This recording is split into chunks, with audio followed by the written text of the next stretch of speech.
Thank you very much for joining us for PM Express. PM Express is coming to you this time from Sham El sheikh in Egypt.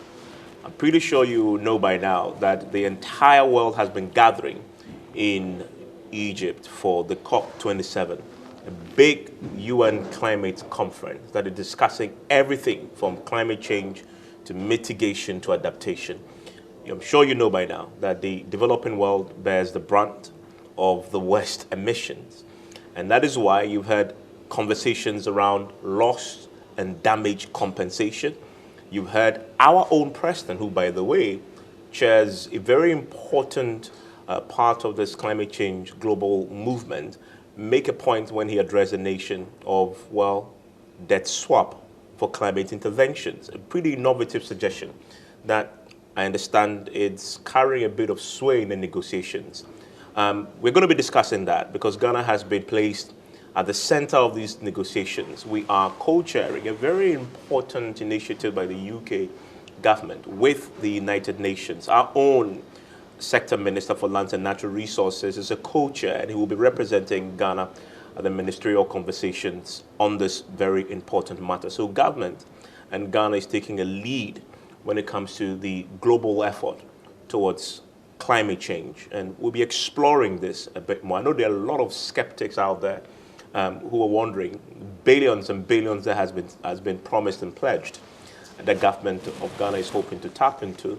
Is that really realistic?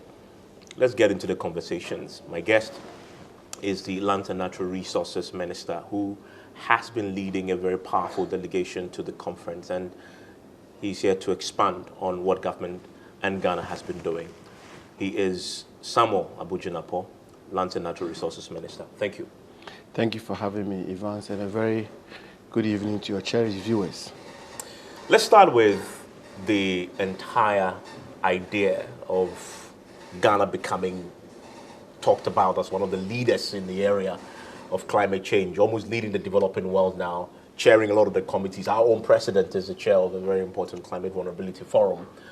You, I understand, are going to be representing Ghana, another very important initiative moved by the UK. The sense I get from the last few days being here is that people see Ghana as a leader in this space. Is this founded, really? Maybe people say, well, but why is Ghana? We don't see ourselves doing anything in Ghana too, but the world sees a lot. What are they seeing in us? Well, first of all, I think there is largely the leadership the government under President Akufo-Addo is offering in the whole climate effort and discourse, global climate effort and discourse. And I think that, as you rightly pointed out, the background is such that the world is warming. We all know about that. Science is demonstrated that, science is proving that, and there's really no question doubting that. And therefore, the issue of the global climate crisis is one that the experts tell us is reaching a tipping point, and the time for action is now. Now, as you know, in the 18th and 19th centuries, the industrial revolutions of Great Britain, of America, of France, and the rest, the use of coal and several other actions and inactions of humanity has resulted into the warming of the world. And therefore, we have a climate crisis on our hands. The United Nations, therefore, in 1992 in Brazil, during the F Summit, mooted the idea of establishing this convention, which is the United Nations Framework Convention on Climate Change, UNFCCC, to bring parties together, which is what is happening here in Egypt, what they call the Conference of Parties, which is the highest decision-making body of this UN convention, to come to the conclusion on how to tackle the global crisis of climate change. And Ghana has its own nationally determined contributions. In other words, what we are required to contribute to the global effort.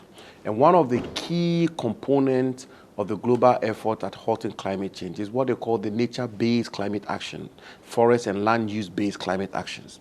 And this is where the Ministry of Lands and Natural Resources comes in. Essentially, in simple language, to halt deforestation, forest degradation, land degradation, and restore forest cover of various countries, protection of the forest estate of countries, and thereby contribute to the global effort at halting climate change.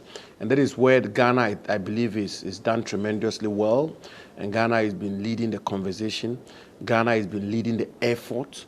First of all, as you may be aware, last year in Glasgow, the UK presidency of COP26 resulted into what we term the Glasgow Leaders' Declaration on the forest and land use, which means that by 2030, various forest countries have committed to halting deforestation and land degradation. And the UK government led it as on account of their presidency of COP26. And Ghana, through President Akufo-Addo in Glasgow, signed up to it. And therefore, Ghana is a key signatory and party to this declaration. It is this declaration which is culminated into what you just mentioned, the Forest and Climate Leaders Partnership, which is a partnership of high-level political actors of forest countries to 26 of them.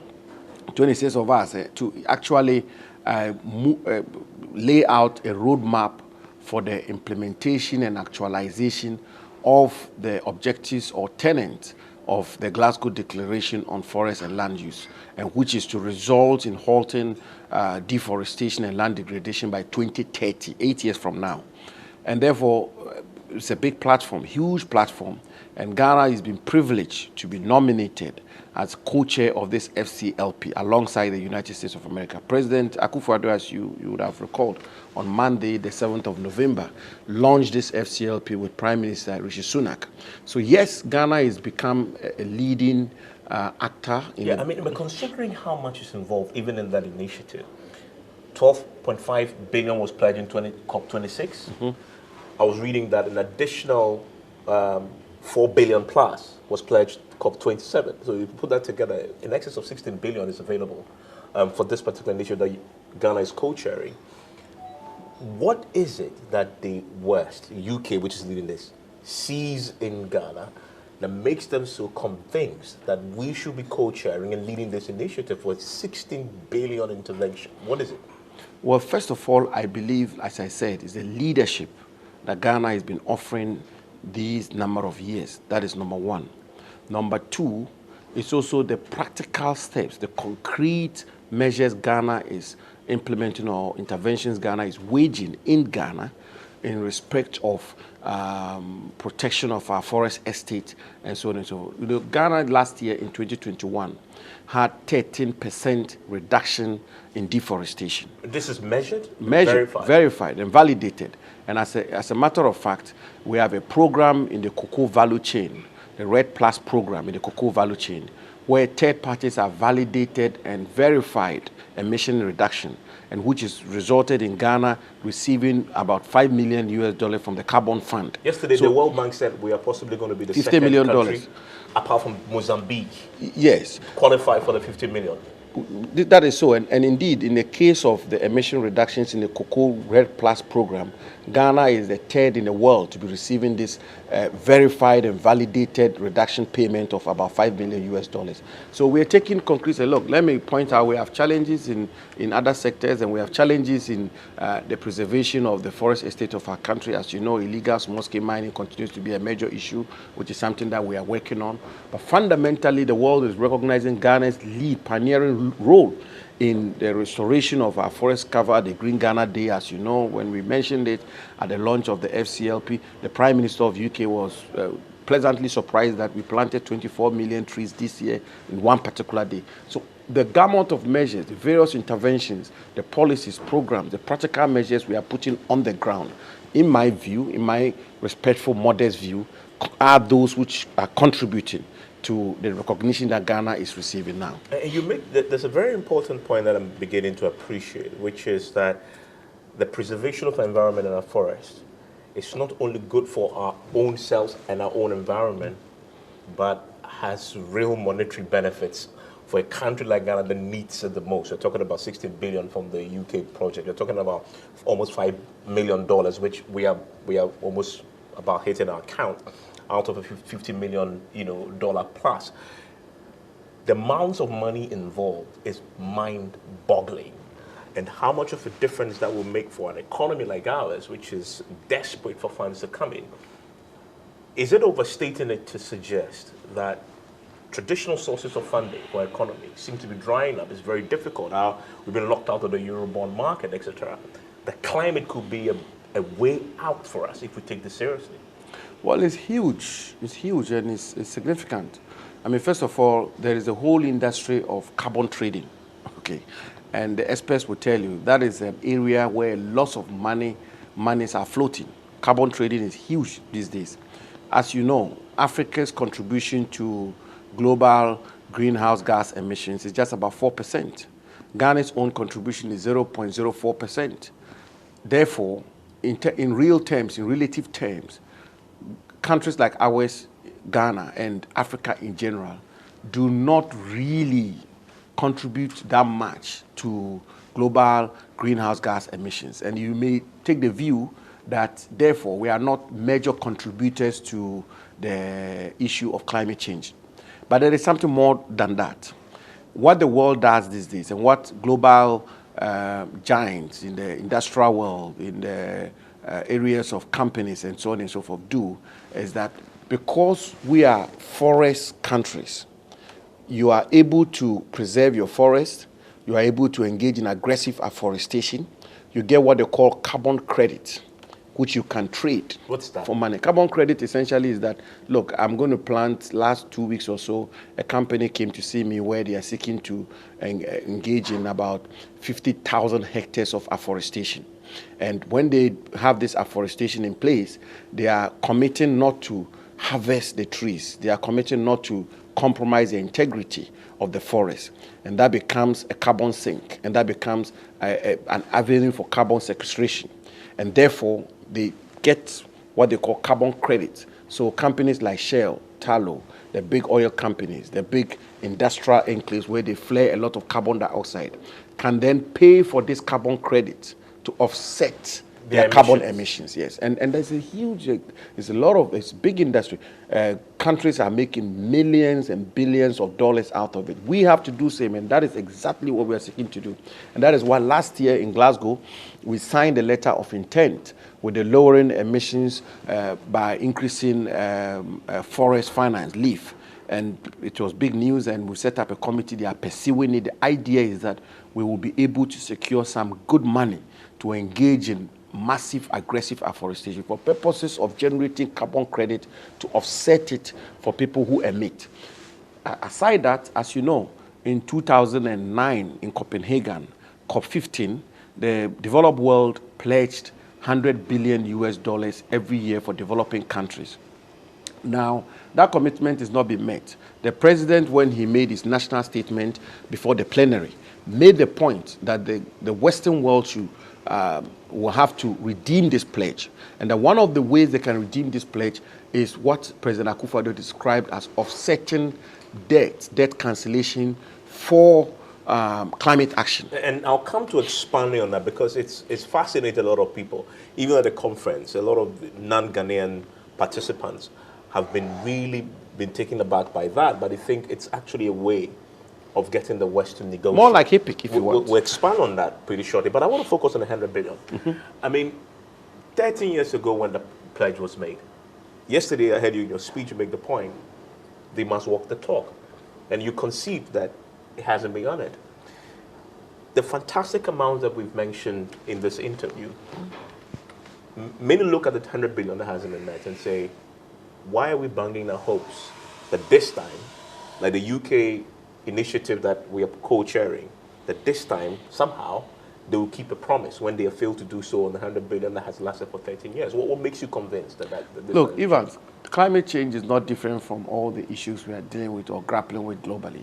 I mean, climate change is more like the SDGs, the Sustainable Development Goals, the effort to, eradicate hunger, eradicate abject poverty, and so on and so forth. Climate change is not different from nuclear proliferation, and the fight against it and all of that is not different from the historical fight against, wars and the rest. So, you don't achieve results so easily. Results may be incremental, they may be gradual, but at the end of the day, you never give up. You have to continue to push, and which is why some of the statements President Akufo-Addo made are helpful.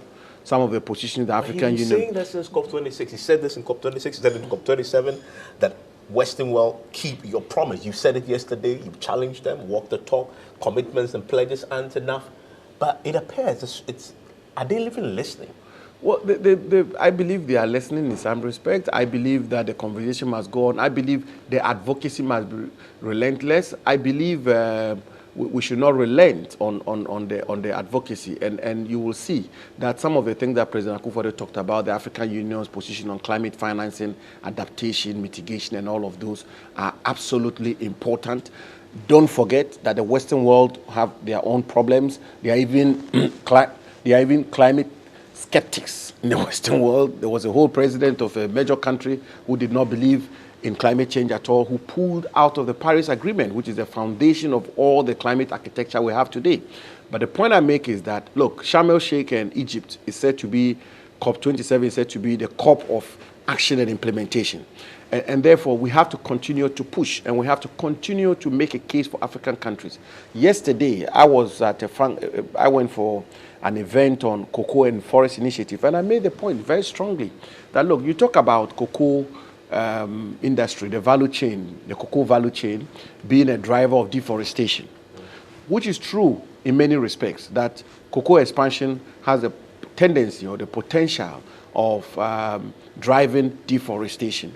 But in so saying, you also have to pay attention to the cocoa farmer, because the cocoa farmer has been used and has been involved in his industry and his enterprise for centuries in a particular manner, by expanding their farms, by planting their cocoa, by harvesting it in a particular way. Suddenly, because of climate change, which is far away from him, which he barely has contributed to, or which has not contributed anything to its occurrence, you are telling the cocoa farmer to change his ways of cocoa industry.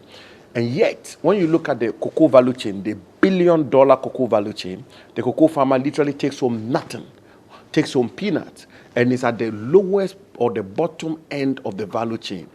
And therefore, if you are going to ensure that you have a sustainable cocoa industry, the cocoa farmer's interest, his welfare, the cocoa farmer's pricing, the pricing of cocoa, the issue of premium, all of those things must be factored into it.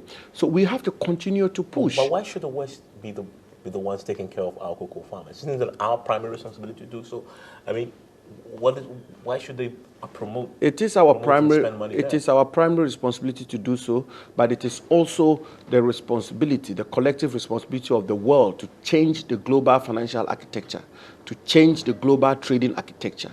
We cannot ask cocoa farmers, and we cannot ask countries, developing countries like Ghana, whose economies depend on industries, commodity industries like cocoa, to change our methods, okay, to change our methods of agriculture, of cocoa production. When we are contributing 0.04%, when we are not historically responsible for the situation we find ourselves in. So the West has a responsibility and a duty, a moral responsibility and a duty. And as a matter of fact, it's in their own national and collective interest for us to change the global trading architecture. And cocoa, the commodity cocoa, should be one of the areas we should look at. And I made that point yesterday. The president is making this point over and over again. The Minister for Agriculture has been making that point. The Minister for Environment is making that point. And Ghana's position is that the pricing formula, the issue of premium on cocoa coming from Ghana and Cote d'Ivoire, will have to be looked at again. Okay, so and I know you're not paying the cocoa farmers to do climate change adaptation, adopt climate-friendly approaches to farming. Is that working? It's working, and as I said, the program we have for the cocoa value chain is resulted in verified and validated third-party verification and validation, which is now resulted in a carbon fund granting us some $5 million. But we should do more. Is it going to go to the farmers? About 70% or so. But we have to do more, and what we have to do, what the world will have to accept, what producer countries and consumer countries will have to accept, what producer countries like Ghana and Cote d'Ivoire, who are responsible for 60%, and chocolate producing companies will have to agree to, is that the pricing formula will have to be re-looked at again. You cannot have any sustainable cocoa industry, and we cannot achieve the objectives we set for ourselves if the cocoa farmer continues to receive a raw deal. It will not work. I'm going to take a quick break. When I return, I'm going to talk a bit more about what the president called for when he addressed the world the debt swap initiative with climate interventions. It's generated a fair bit of interest at the COP. But then also, you've heard the minister speak extensively about the need to protect the forest, because there's a direct link there to giving us a lot of resources on our journey towards development. But that then brings in the question of illegal mining. And he touched on it in one of his speeches, that there are still challenges. How do you square that circle? Because if protecting the forest will bring us resources, then I guess it makes it even more urgent to deal with that particular problem. I'll get his thoughts on that. And then finally, before we end, we'll talk about what have been the real major takeaways from this. Has it just been another talk show? Or is the minister banking on getting some real hard outcomes that we can measure post COP27? Stay with us.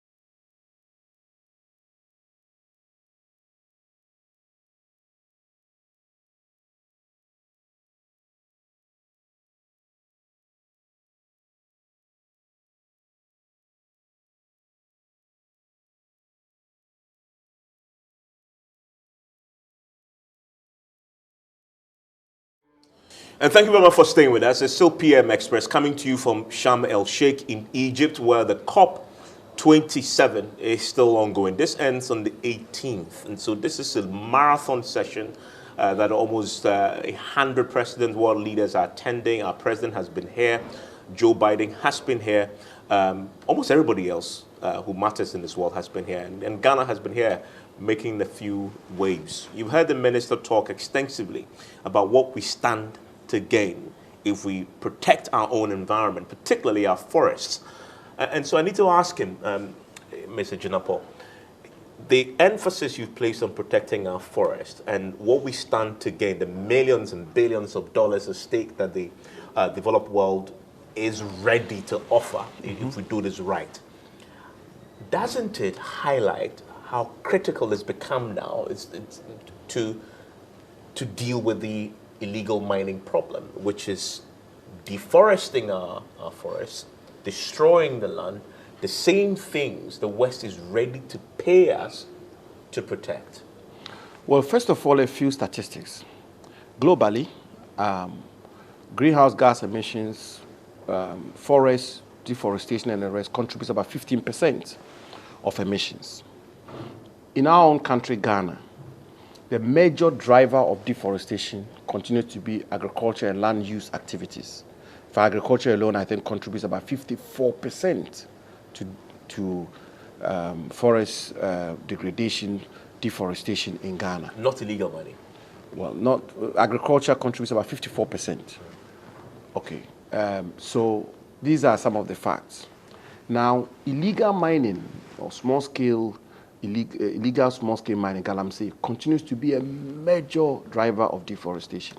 And not just deforestation, land degradation. Okay, and it's really, really such a huge nightmare. And, you know, I believe that there's no, I'm not sure there's a Ghanaian out there who is not scandalized and outraged about the far-reaching, debilitating consequences of illegal small-scale mining. If there's any matter on my desk which gives me sleepless nights and which preoccupies my work or my attention, it's illegal small-scale mining. Galamsey, there's absolutely no two ways about it.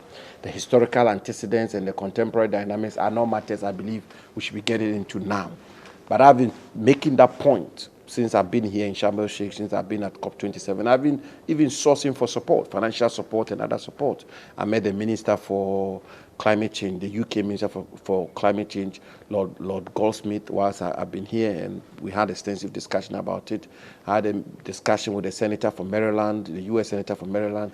We had extensive discussion about it, and there are partners we are seeking to bring on board to help us deal with this issue of illegal small-scale. But it's a major issue.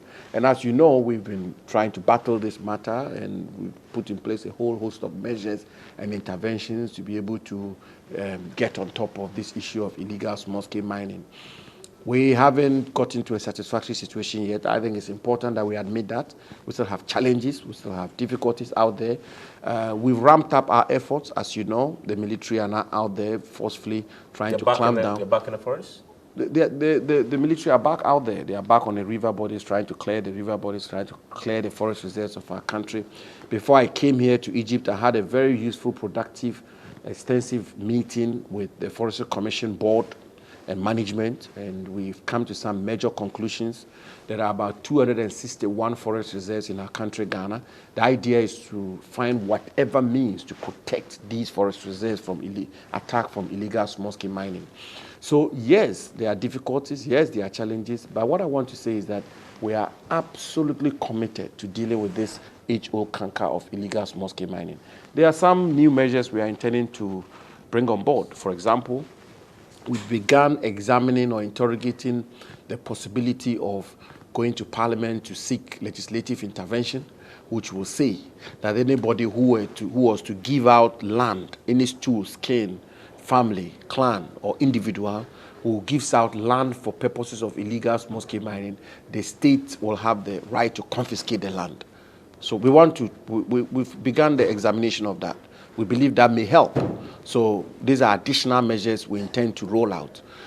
So is it that we are also looking at the possibility of banning mining altogether, except large-scale mining in forest reserves in our country. As you know, I put a freeze and a ban on prospecting, reconnaissance, exploration, and or exploratory activities in forest reserves, and that has helped a great deal. We've not banned mining in forest reserves because, as you know, Nimon, for example, is mining forest. Chirano is mining forest reserve. But we are examining the possibility of banning mining, small-scale mining altogether in forest reserves. I mean, I've granted literally no mining lease or license or permit for people to mine in forest reserves. I don't intend to do that. I don't intend to exercise my legal or ministerial discretion to grant mining permits for people to mine in forest reserves. But it's not banned, it's not outlawed. We're examining all of this. I think it's absolutely important on an occasion like this at COP27 in Sham El sheikh, Egypt, for me to admit that illegal mining continues to be a major driver of deforestation. And the earlier we clamp down on illegal mining generally, but in forest reserves in particular, the better it will be for the work we are seeking to do. Expand on two ideas you just introduced. The first is the conversation around banning mining generally, with the exception of large-scale mining. What's his influence in that thought? There's generally a big conversation on even mining, small-scale mining in general, whether or not we should ban small-scale mining. It's a conversation which is gaining a lot of traction, and I have my own particular views on it. There are groups of people who have views. The Christian Council, for example, has its own views. There are other major stakeholders in the body politic of our country who hold divergent views and the way we should proceed. There's also the call for banning alluvial mining, for example, surface mining. But of course, banning alluvial mining will mean banning small-scale mining, because alluvial mining constitutes about 90% of small-scale mining in our country. So, look, the jury is still out there. But it's on the table. This very much on the table. But what is important, and what I believe should comfort the Ghanaian people, is that we are not in a state of slumber on this matter. We are very much awake, and we are keeping a close eye on this matter. And it's a very complicated matter, as you can imagine. Very complicated because of the politics also involved. And you know, I've done analysis of how, over the years, elections in mining communities have tilted. Yeah, very much so. On a government policy on small-scale mining. In 2020, the evidence is there to show that in some of the mining communities, they tilted away from the MPP towards the NDC because they felt that the opposition was more favorable. In 2016, we had a similar reversal of that. So this suggestion that this is on the table, knowing you're politically astute, you know that is one thing that the Galamsey legal scale mining communities will take very serious view of. You're not You're not worried about the political ramifications? Well, of first that? of all, you are so right that there's a big flavor of politics in the industry, the illegal small-scale mining industry. Not so much illegal small-scale, but there's huge politics in small-scale mining. There's absolutely no twist about that. You must be the uninitiated not to come to that conclusion. And the electoral historical antecedents you've just enunciated are all correct. In 2016, the mining communities voted in a particular direction because of their own proclivities. In 2020, a similar thing happened. When the president said he was putting his presidency on the line, he meant it, and he paid for it. He lost almost all the mining constituencies in Central and Western region, except Takwa also and BBNE. Where you nearly lost in Takwa. We did. We all nearly several countings until we won result Takwa by 300 votes or so. So yes, so there's a big flavor of politics in the small-scale mining sector. But I want to submit and do so without a shred of equivocation and very emphatically that we cannot make policy, we cannot make national policy on the basis of politics. We can't do that. I think it would be a complete dereliction of duty if we were to take the view that we are making national policy, we are making policy on the mining sector of our country, particularly on a very consequential matter such as small-scale mining or mining in general, because if I make policy A, I'll get vote 10. If I make policy B, I'll get 20 votes. I don't buy into that kind of arrangement at all. And the president doesn't buy into that. I think we should make policy based on the national interest and what will help Ghana, what will preserve our environment, what will promote the mining industry in our country in a very sustainable manner, what will protect the forest estate of our country, what will protect our landscape, our river bodies, and so on and so forth. I think those should be the motivating factors. Any other consideration for me should be totally inconsequential. And just on that, you issued a statement recently when the Akonta mining thing came. Very, very strong statement listing a host of things that you're instructing, if I'm not mistaken, the Forest Commission to act. Was it Forest Commission or the Minerals Commission, one of them, to take? What's an update on that? Well, first of all, as you know, the forest estate of our country by law are governed or are regulated by the Forestry Commission. The body, the legal, constitutional body that has the mandate for the management, exploitation, and preservation of the forest estate of Ghana is the Forestry Commission. And therefore, when a matter affects the forest reserves of our country, the body that acts on it has always been, is, and will always be, unless we change the law, the Forestry Commission. And so as minister, I got the Forestry Commission to conduct investigations into this matter. They presented their report to me. I know that there's a petition before the Criminal Investigations Department. And therefore, by the civil society. Yeah, so I forwarded the report of the Forestry Commission to the Interior Minister for onward submission to the Ghana Police Service. The police themselves have written to me for some information of a sort, and I provided them with that information. I keep making the point, the matter to do with Akonta mining, with the greatest of respect, I brought it up to the national discussion. In all modesty, Akonta mining, it was because of the statement I made and the statement I put out there, which is why it became such a major national topical issue. And it is because, really, with I should say this with all the honesty I can marshal. We do this work with all the sincerity that we can marshal at our disposal, and we deal with these matters without fear or favor, and the chips should fall where they may, and that's exactly what I did. I've done my work. So now it's in the hands of the Interior Minister, who submitted to the CID, hopefully, and they have the results from the Forestry Commission investigations that Very we much can work with. That's the update. Let's return to the COP27. On the back of everything we spoke about, the president took on the world when he spoke, but then introduced a different dimension to the conversation. Not only keep your 100 billion promise, but swap our debt for climate interventions. Where did that come from, and what is the thinking of Ghana on this? From everything I've heard, Ghana at the negotiating table seems to be getting a lot of interest, even from other developing countries, on the back of the president's suggestion. Where did the idea come from? What influenced that?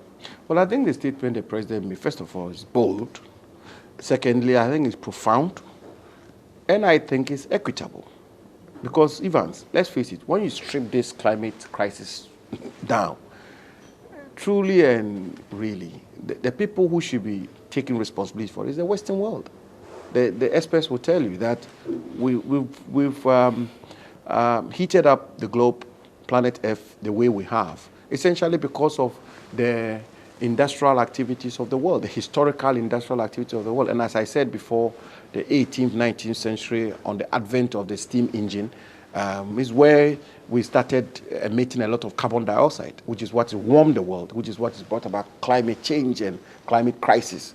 And the way climate change works is such that when the Antarctic Sea melts somewhere in Europe or somewhere else, the impact affects countries like Ghana. You have coastal erosion, coastline retreats, and the rest, and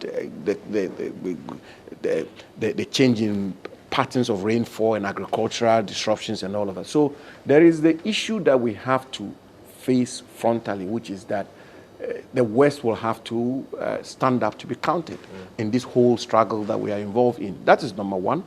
Number two, even today, Africa contributes to global greenhouse gas emissions in a manner which is even negligible.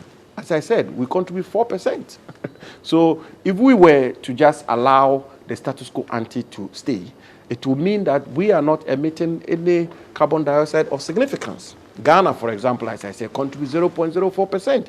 Check out how much greenhouse gas emissions a place like China, United States, Russia, the developed world, they emit the considerable proportions of carbon dioxide.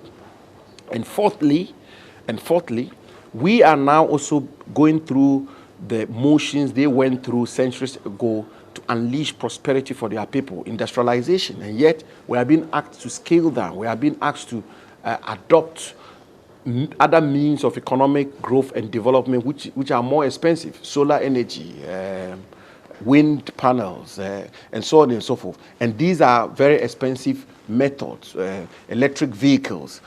So our developmental drive is being hindered, okay, if you want, for want of better expression, unequitably.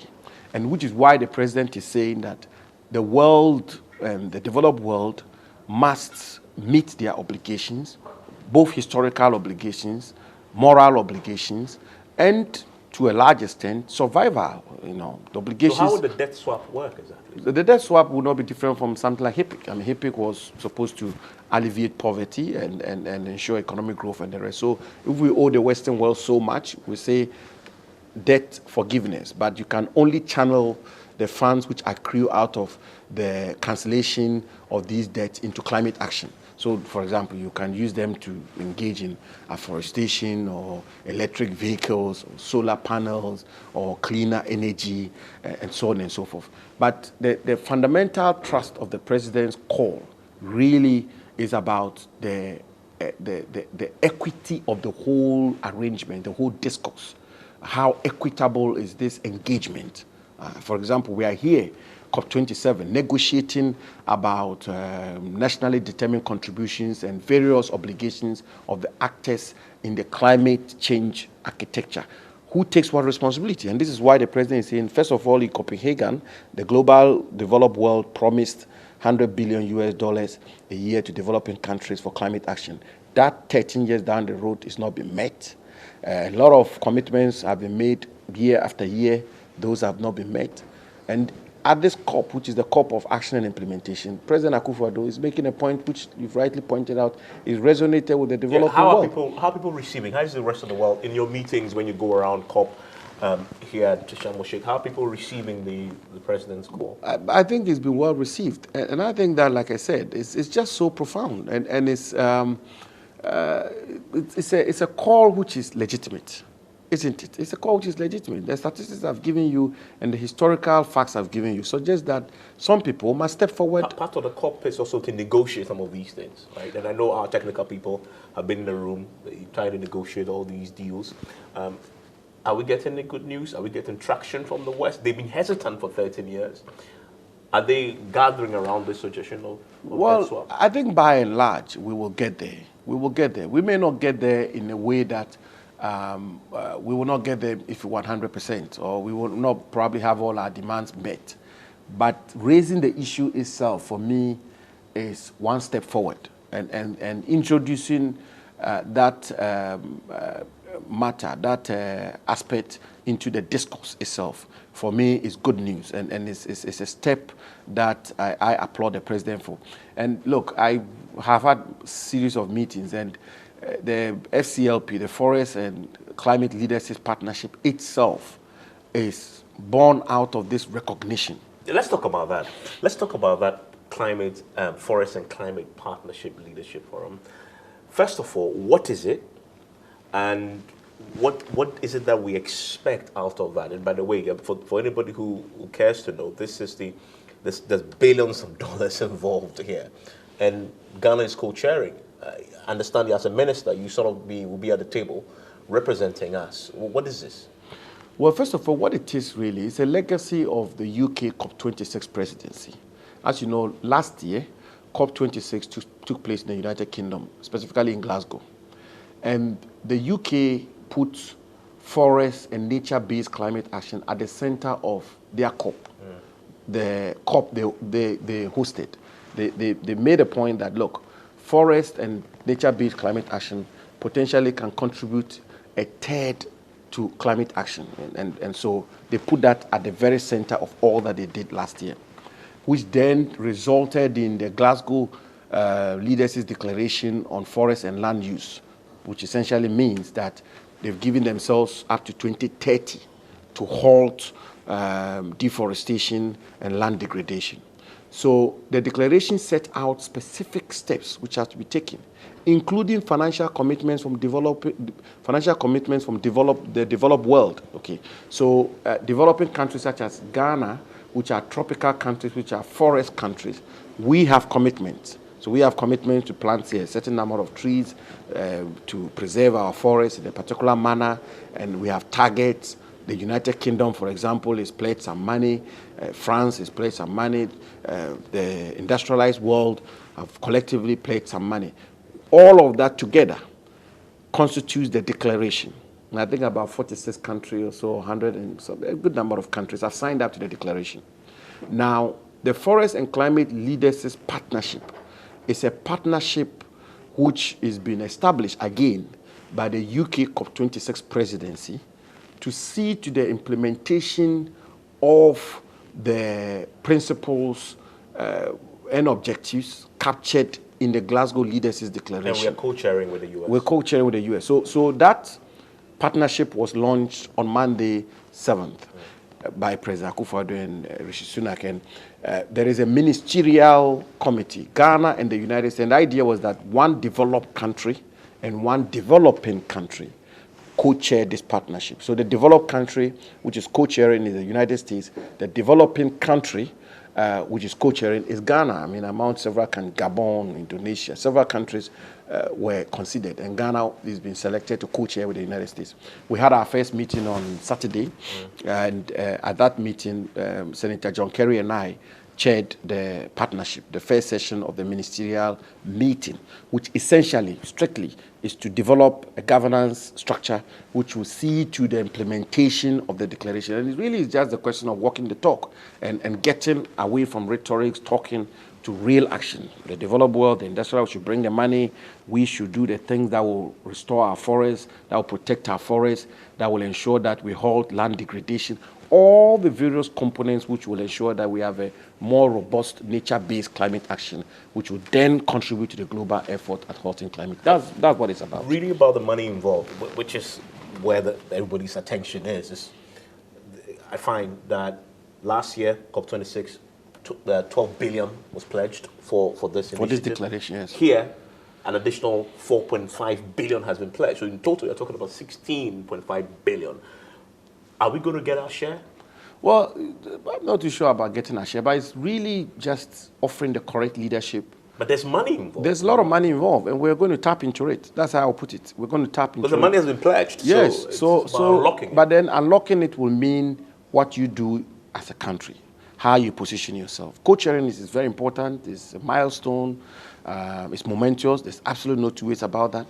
But the various programs, projects, interventions that the country puts in place, which are nature-based climate action or forest-based climate action, are what will really result into how much you're able to tap into. And we have absolutely committed to doing just that. Okay.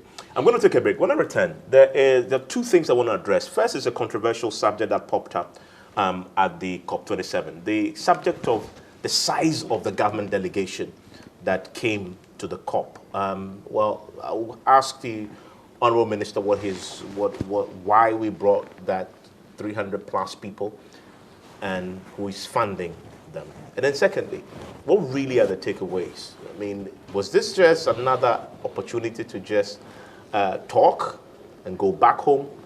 What is the minister hoping to take away in real, tangible terms from COP27? Stay with us.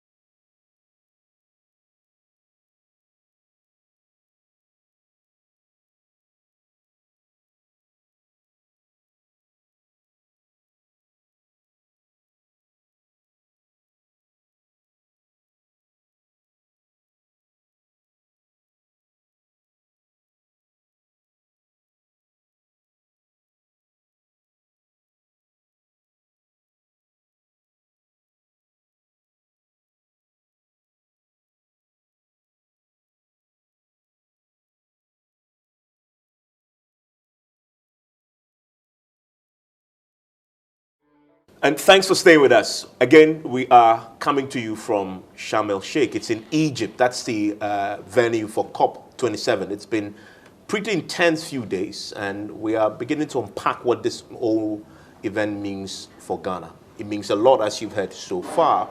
But in the midst of all the talk about climate change and Ghana's role, we are chairing and co-chairing, and the president is also taking leadership in the Climate Vulnerability Forum, etc.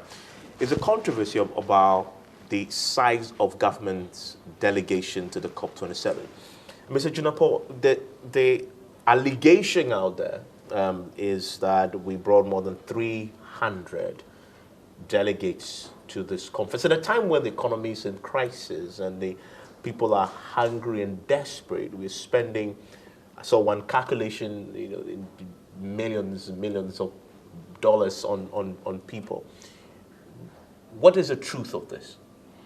Well, look, Ivan, first of all, I think that, like the president said in his national broadcast to the nation, there's absolutely no doubt that our country, like many countries in the world, are suffering economic meltdown and economic turmoil. There's absolutely no two ways about it. And we all do know that there are a good number of our compatriots in Ghana who are going through a lot of hardships, and the president has recognized that. Of course, the government is working to resolve the economic difficulties we have in Ghana, and therefore, when people come to these matters in the manner that sometimes they do, government is very sensitive to that and appreciates why people will normally come to these issues the way they do. But I think it's also important that we discuss these matters on the basis of the bare facts, and the embellishment, the propaganda, the mischief, and the rest, we take them out and look at what the facts are. What are the facts on the table? What are the facts? First of all, I do know that the Ministry of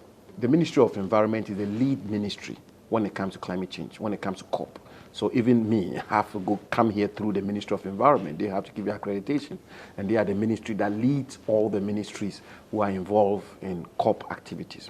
Secondly, as you will agree, climate change is multifaceted. So you have multiple ministries involved. As we've been talking about, all you and I have been talking about is just a macrocosm of the climate action framework, which is land and forest. That's how I come in. There's the other part of it, which is energy, which is why the Minister for Energy is here. There's the other part, which is agriculture, which is the Minister for Agriculture. There's transport. There are multiple components of it. So that is that. But the truth also is that to attend a conference of parties, which is the highest decision-making body of the UNFCCC, you need accreditation from a government. So even if the African Union wants to attend, they need accreditation.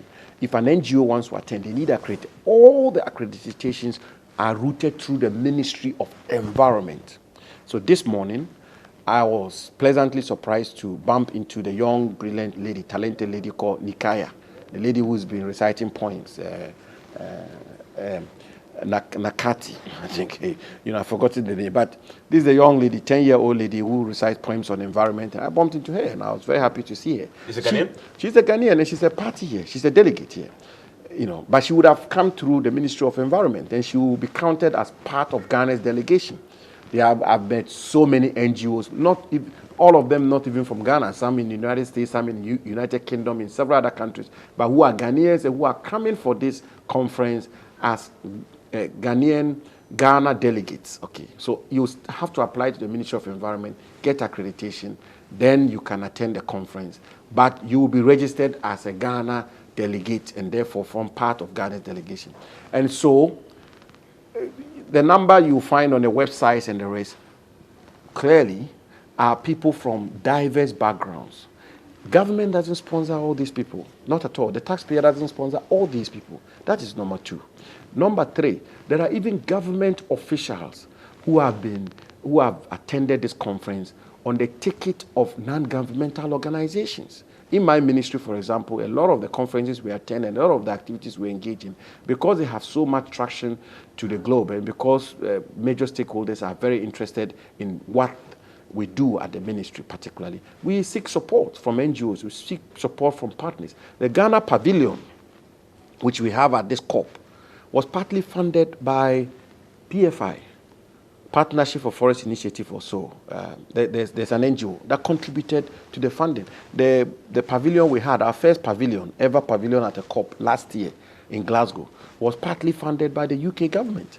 And so the point I'm making is that if you go to a website and you pick 100 delegates, 200 delegates, 300 delegates, and then you throw it out and say, government of Ghana has spent so much on so many people.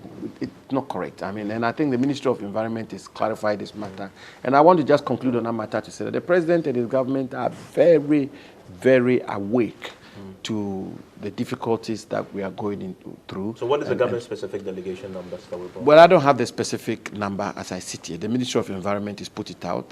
They are the repository of this kind of information. But I'm saying that there is a contest, and we have to debate these matters in a nuanced manner. A lot of people are here as delegates, as members of delegations. Parliament alone has 17 people, I'm told, and so on and so forth. Both from NDC and MPP? MPP and NDC, about 17 of them. I've met a good number of them since I've been here. The NDC MP for, I think, one of these constituencies, and the MPP. Financed by Parliament? Funded by Parliament, yeah, parliamentary service and all of that. But the bottom line is that, look, government and the president is absolutely sensitive. The government has always been very sensitive to the public purse and the need for frugality in these difficult times, which is why the president spoke to the country and gave the assurances that he did. It is not correct that the government of Ghana is sponsoring 300 people. That is not correct. It's false. I mean, linked to that will be then, what are we getting from all this stress in the last few days from COP27 then? Because it must be worth something. You've been here, you've been in a lot of meetings. The president has been here with the delegation, etc.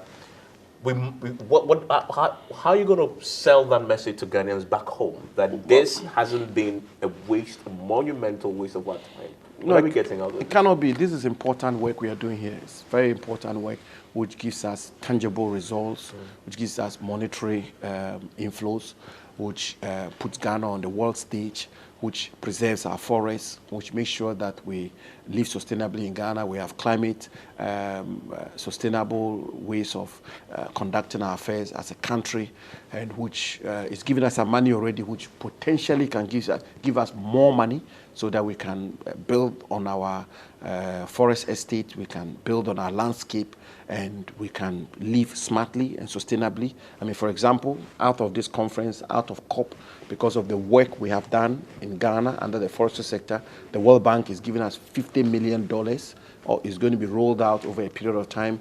By the end of 2024, all of the fund would have been exhausted. Yes, $50 million may sound little, but for a country like ours, a developing country like ours, $50 million is quite a big deal. We're getting it. Out of the cocoa sector program that I talked about, we are receiving $5 million from the Carbon Fund. That is direct funding that is going to come, and most of it is going to go to French communities, local communities, direct payment to local communities, and that obviously is going to help a great deal. we are co-chairing the Forest and Climate Leaders Partnership, FCLP, and that obviously, as you rightly said, the good amount of money has been pledged, almost $20 billion, and Ghana is going to work to tap into it. That's a direct benefit. I had a meeting with the Minister for Climate Change of the United Kingdom. Both of us have agreed to ramp up our bilateral engagements when it comes to restoration of forests, reclamation, forest protection. I believe there is a big take-home. The Senator for the United States I met, whom we've agreed also to the technical people from my ministry are beginning to work with technical people from the United States on a bilateral level on how we can receive more funding and support, and several other achievements, and not just in the forest and land sector alone, but across the governmental spectrum, transport, agriculture, environment, and many other parts of our national life is going to benefit a great deal from this participation that we've been involved in. I think Ghana is a country that can set the pace. There's absolutely no two ways about that. That can roll out smart, sustainable climate actions, which will become a model for the developing world and which will position Ghana as a lead contributor to the global effort at halting climate change. That's Samuel Abujinapo. He's the Lands and Natural Resources Minister, detailing what he believes to be the benefits from the COP27. And again, as we know, COP28 will come next year, and then we'll begin to measure again.